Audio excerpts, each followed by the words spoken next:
16 เมษาเป็นวันมหาพญาวันเจ้าไทยให้ความสำคัญเป็นวันเริ่มต้นปีใหม่เกิดการเปลี่ยนแปลงทางโหราศาสตร์แห่งล้านนาไทยสังขารโลกวันเปลี่ยนไปเริ่มใหม่14 เมษา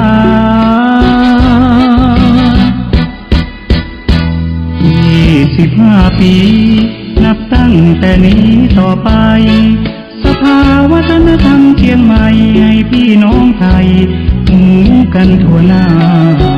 15 วันเอาเว้นงานมงคลระวังวาจาพญาวันสากล้าวเกษาเสริมบุญญาสง่าราศีวันสังขารลงจากนี้14 เมษา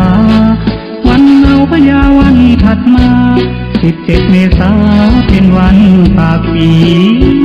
มาราชครูโหราจารย์หาเลิกวันดี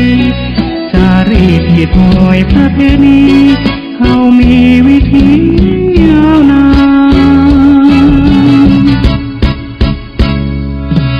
16 เมษามาร่วมอวยพรชัยต้อนรับวันขึ้นปีใหม่ยินชื่นใจเล่นน้ำสงกรานต์ตักบาตรทำบุญครอบครัวอบอุ่นได้พบหน้ากันชาวไทยทั่วโลกสุขสันต์ฉลองสงกรานต์สักข้าวดำหู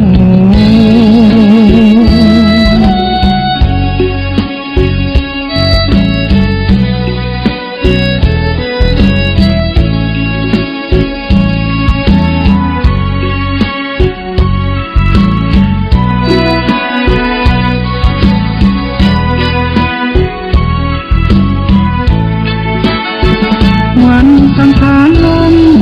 จากนี้14 เมษาวันเอาพญาวันถัดมา17 เมษาเป็นวันปากปีมาราชครูโหราจารย์หาเลิกวันดีจารีตหิดหอยพระเพณีเขามีวิธียาวนาน16 เมษามาร่วมอวยพรชัยต้อนรับวันขึ้นปีใหม่ยินชื่นใจเล่นน้ำสงกรานต์ตักบาตรทำบุญครอบครัวอบอุ่นได้พบหน้ากันชาวไทยทั่วโลกสุขสันต์ฉลองสงกรานต์สักข้าวดำหู